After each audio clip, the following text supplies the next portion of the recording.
You've heard the saying, there's no such thing as a bad question, right? But in retirement planning, some questions are definitely much better than others.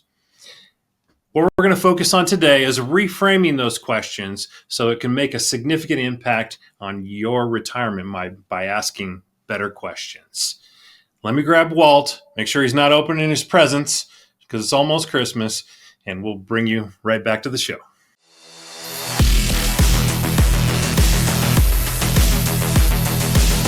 Hey, and welcome to another episode of Power Your Retirement. I'm Walter Storholt, as always, joined by Steve Smith, certified financial planner and the man that we turn to for guidance and advice about planning for retirement, saving for retirement, and properly executing your retirement plan. And we've got a good show today. As Steve teased you, we're going to be talking a little bit about how to make okay retirement questions even better, how to get more out of those questions that you're asking.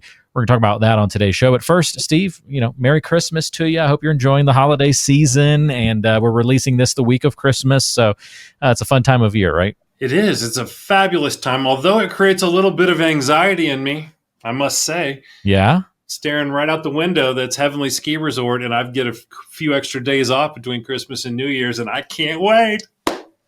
That's awesome. Don't break a leg, right? This isn't in show business. We say that, but not when you're going skiing, right? Right, for sure. It's going to be a lot of fun to have a couple extra days off. Yeah, come back to us in one piece, but definitely have fun and enjoy yourself. This is also a stressful time for my family because we are like overachievers, I guess, and we do like a Secret Santa thing, but the stipulation is it has to be handmade. So, and there's some really talented people in our family and some not so talented people in our family. I'm in the not so talented category, so this is always a stressful time of year trying to make something passable that doesn't look embarrassing when you give it to your Secret Santa. So does Etsy count handmade? There have been a few years where I've been bailed out by buying someone else to hand make it. Yes, correct. Yeah. I'll write a nice poem to accompany it or something like that. So. There we go. But now you can't even do that without it sounding like AI wrote it. So, Very true. Not saying I've ever done that before. But no. Stuff. Yeah, don't get caught writing a letter to your wife on AI. That doesn't go well. Bad times ahead if that's the case, for sure. Well, I hope everybody enjoys the season. Let's get you some financial guidance because that's why you're ultimately here and probably why you clicked on the video or to listen to the podcast, perhaps while you're on your holiday break and you're trying to bone up a little bit when it comes to your finances, maybe in the new year. We've got some really good information for you. These are questions that you might ask an existing financial advisor. They might be questions you're asking around the dinner table with family and friends if you're going to talk finances with people that you love. Or maybe it's a question that you'll ask a future financial advisor down the road. These are common questions, but we've identified them as opportunities to, as Steve said, reframe them, ask them a little bit differently. You're going to get a lot more out of asking them in that way. So we'll take you question by question. We've got 5 of them on today's episode, so take a listen to these. First one, Steve, on the docket, the common version of the question is, how much money do I need to have saved in order to retire? Probably the number one Googled thing and number one question people probably ask you about this topic, right? Yeah, if I had a survey says behind me, that would be That'd number be one answer. Ding, that'd be the number one, yeah. For sure. I don't even remember what that show's called. Anyways. Family Feud, right? Family Feud. There we go. Hopefully you don't have any of those around the Christmas dinner table. That's right. Speaking of talking about money with family. Very, very true. But seriously about this question, how much money do I need to save in order to retire? A better reframe of this for your own anxiety and when you're thinking about retirement and trying to process it, it's how much income will I need? All right. And then the second part to that, once you have that answer, which will probably be a little bit negotiable, is how much savings, will I need to accumulate to support that income? Because that is the two things. And really, that's the question. It's not just the dollars. We got to think about, what does everything cost? Social Security's coming in here. Do you have a pension? Does your spouse have a pension? Does your spouse have Social Security? How much is it? When are you going to turn it on? All of these things get crazy. So it isn't so simple as, how much money do I need? But when you start reframing in your mind, how much income do I need to live on? Now that's something we can build around. And also it can say, hey, you can retire today, or hey, we're going to have to work a couple more years. Or you can change your mind on that. How much income do I need? So really, if you focus on income instead of the money, I think you'll have a much better framing, because most of us all think in months, right? We get our paychecks, we have our bills, and that's usually a monthly cycle. There's a few oddballs in there, like if you pay your car insurance every 6 months or something like that. I hate those. I Right? do it They because just it's more like efficient, but slam. I hate them. I want that monthly. Yeah, and never ever do, December as one of those months. That'll just ruin your Christmas. Yeah, So that's a good point. Yeah. Don't do January either, though, for that yeah, that's kind of credit same card month. reason. Maybe December's better. Yeah, it depends on which one you want to then stress about, the making the car payment or whatever that is, or making the Christmas present purchases. Yeah. Yeah, see if they'll do monthly. Talk Yeah. to your insurance person. But Maybe it is worth that extra $3 a month convenience charge or something, right? yes, for sure, you might want to do that. Yeah. But do frame it around income, because we all think in months, and then of course take that times 12, and you can get your annual income, and then talk with your financial advisor and figure out what kind of level do we need to support that, including all of those things that are going to come in. Because that's another thing. A long time ago, there was a commercial out there that had, over their head a big number. What's your number? And I just don't think that's a great way to frame it, because we've got got Social Security and pensions and who knows what else coming in. It might be inheritances. I mean, there's all kinds of things that need to be looked at. So, Yeah. but frame an income and it'll be a winner for sure. And from what I've heard from you over the many episodes that we've done, Steve, is that the big deal here is that a lot of the times the big number that people are focusing on ends up not being necessary. When you unpack it or kind of reverse engineer this and look at the income need in that monthly basis, a lot of the time people find, oh, well, then I don't need as much as I was assuming in that big pot, because I'm actually covered earlier, sooner, or more easily than I previously thought. So by reframing that, you also tend to get good news out of it. At least, again, not everybody, but a lot of the time that ends up being the case. So. Yeah, because a lot of people will pick up an article or be reading some kind of financial magazine or the Wall Street Journal or something, and hear, the 5% or 6% rule or the 4% rule or whatever it is that somebody's promoting to sell newspapers, and then they'll do those calculations, but they forget about Social Security, and that completely is a game changer, right? Yeah. Or someone's got a pension at work that wasn't in the article, the math in the article that it was talking about, those things. Absolutely. I just met with someone this week, and the wife was a teacher, and they did their own little version of the financial plan, but like, we should really check with the CFP. So they set an appointment and became, they're becoming clients now. It's great. But when we put that all together, it's like, oh yeah, we didn't put that in there. And it totally changed their outlook of how many had left to retirement. Instead of retiring at 67, all of a sudden they're saying, hey, I want to retire at 62 or something like that, by just asking better questions and investigating them. So lucky for them, they were getting out at 55 and 60. Even better. Wow. Amazing. Yeah. I was overshooting on the 62. That's fantastic. That's just a case. But yeah. One example, but just a great in case example. They're listening to this, then they're going to feel real good about it. There you go. That's right. All right. So here's another question. Different part of the financial planning world will bounce around as we go to these different questions, but still an important one. This one's nuanced, but it's a good one to tackle. Should I get long-term care insurance or just roll the dice and forego it altogether? Not bad to be asking that question, but it's a little too narrow, right? It is. And just to frame it up real easy, because this one will get people sidetracked very quickly. So what are all of my options for covering long-term care expenses? That is a much better reframe there, to think about what are my options, not which insurance company do I need to go talk to. That's the wrong answer. What are my options? Because getting insurance is one option, right? And another option, which is very popular, is we figure out most policies cover 3 years, Or if you want it to be a double policy, some of them will allow you to share up to 6 years. We'll figure out what that cost could be. And if you save enough and you have that capacity, you could self-insure for what the policy pays out.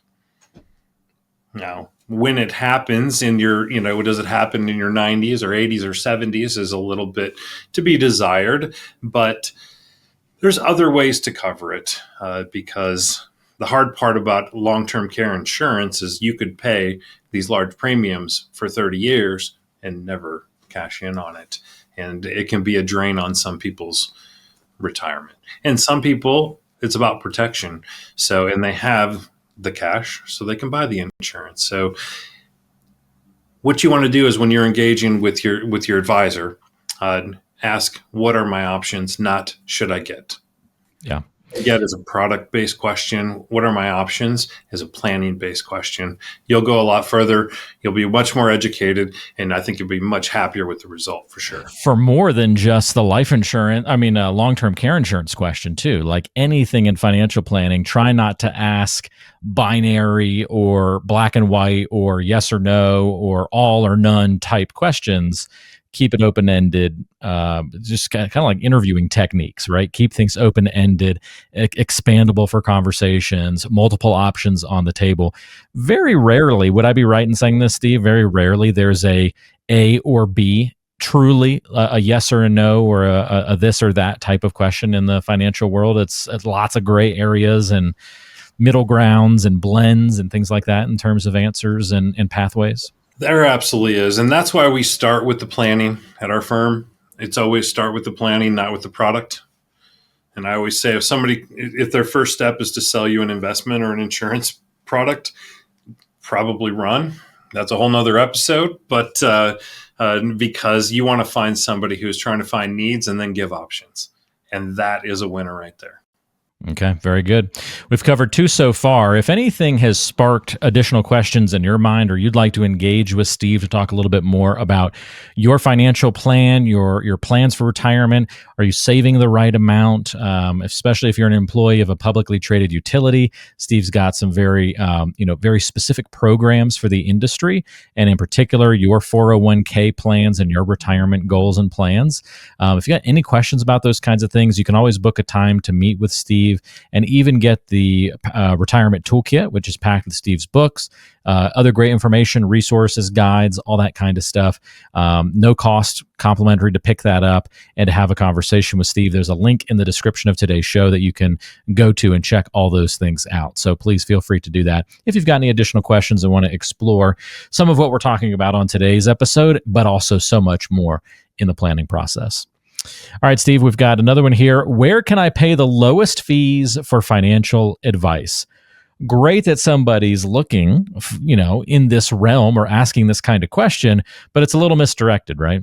It is. And I must admit, very few people actually ask me this question. They'll ask me what my fee is, but they very rarely ask this. So I volunteer it most times. If I remember, I will volunteer it. And the better way to reframe it, if you're going to ask somebody this question, is where do I get the best value for what I'm paying?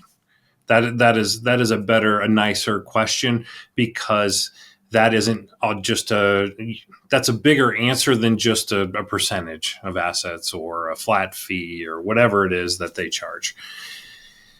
And the reason why I like this framing, I'll give you a simple one. So if you have a 401k, like a lot of the folks that I support out there, they have a base 401k, which is, we call that pick a mix, kind of like the old Brock's candy at Christmas time. You just fill a bag with caramels and root beer barrels and whatever else you like, right? You get the little round candy cane little thing. It's not whatever. But pick a mix. That's why you can just pick off the shelf and you can put 20% in this and 20 in that and 40 in that, and you're on your way. That is one way you can do it. And guess what? That's the lowest fee. Not for maybe the funds that you're picking. That's another question. But as far as the advice side, because you're doing it yourself. You're not getting any advice and you're not paying for anything. The other is most of our plans offer a robo-advisor where you still gives you the same 8 or 10 or 20 or depending on the plan, and they pick off of that list for you. Target date funds are something similar to that, where they pick for you. and they take the minimal amount. Like target date funds take one data point and they make it for you. That's your birthday. They don't know anything about you, but they make a portfolio out of it for one data point. The actual robo advisor, that picks off of the list as well, will probably take 10 data points, and they will do that for you. And hopefully that's the right appropriate thing for you. Kind of if you fit in that middle, maybe it might. The last is somebody who's going to sit down with you and work through all of this. Hands-on, make sure we get all the corners and deal with both sides of the house, the spouses, everything from estate planning to insurance to investments to retirement planning. And of course, that's going to usually be your most expensive, but in my opinion, gives you the most value. So wherever you're at, you can choose what's best for you, but that is a nice little rollout on that value. Well said. Let's go to our fourth point here. Fourth question to make a little bit better.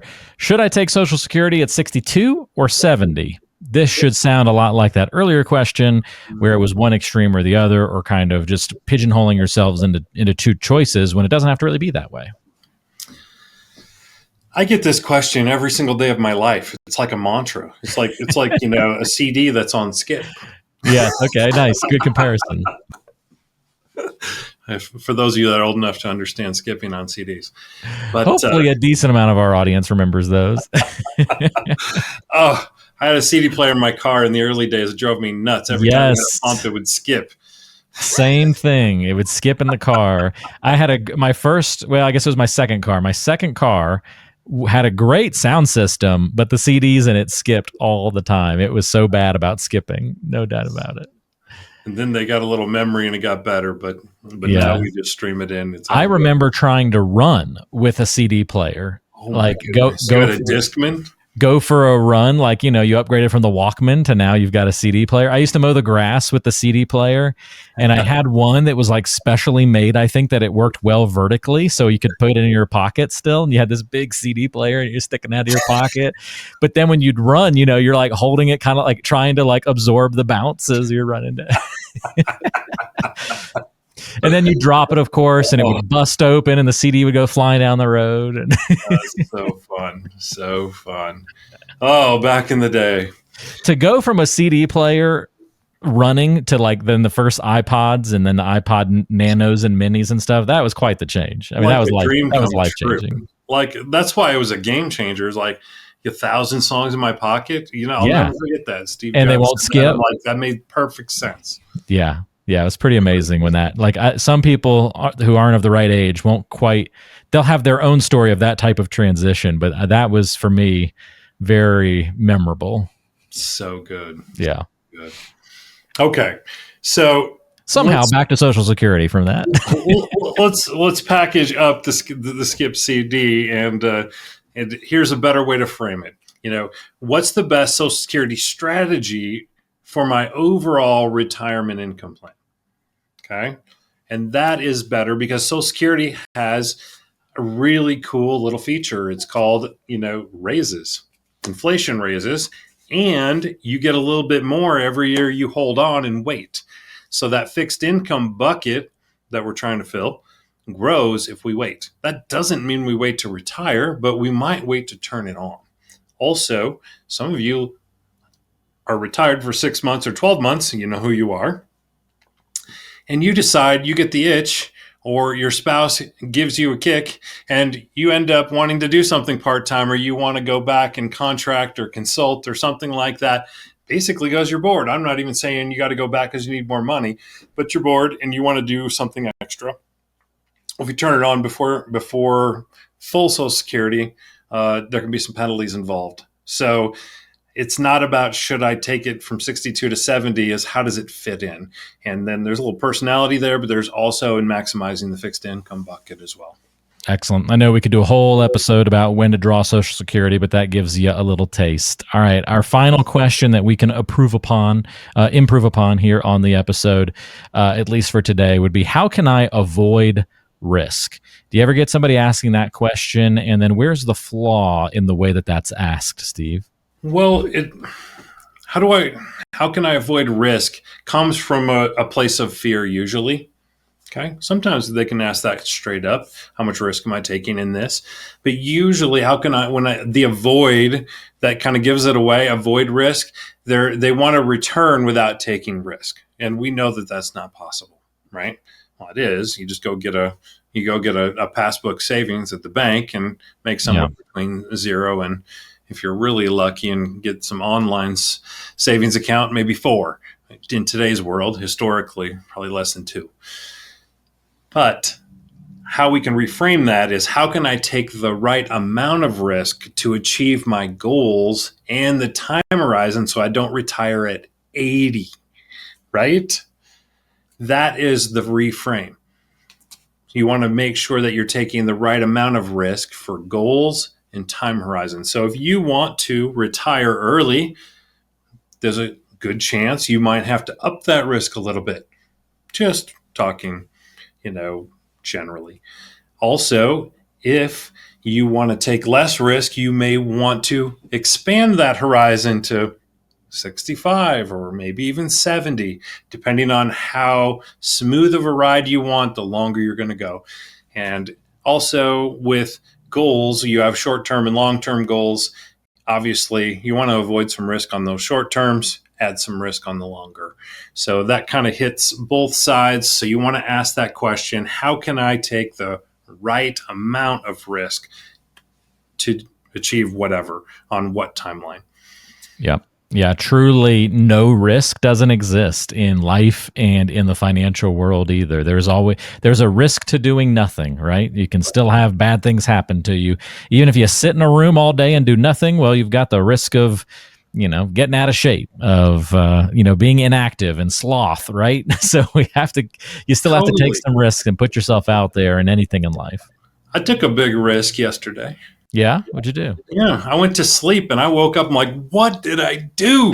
It was like this muscle right here. I have no clue what I did, but see, you can risk while you're sleeping. Just sleeping, you took a risk. Yeah. Well, you're about to go skiing, right? So you're going to take some risks there. Yeah. Well, yeah, that's some real risk. That's our actual risk. Yeah.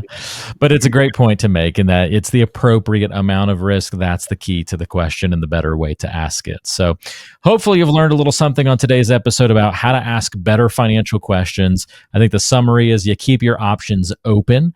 You make sure that you aren't asking those very pigeonholed or yes or no or A or B type questions, and making sure that you're leaving room for conversation, for additional questions, and keeping your options open.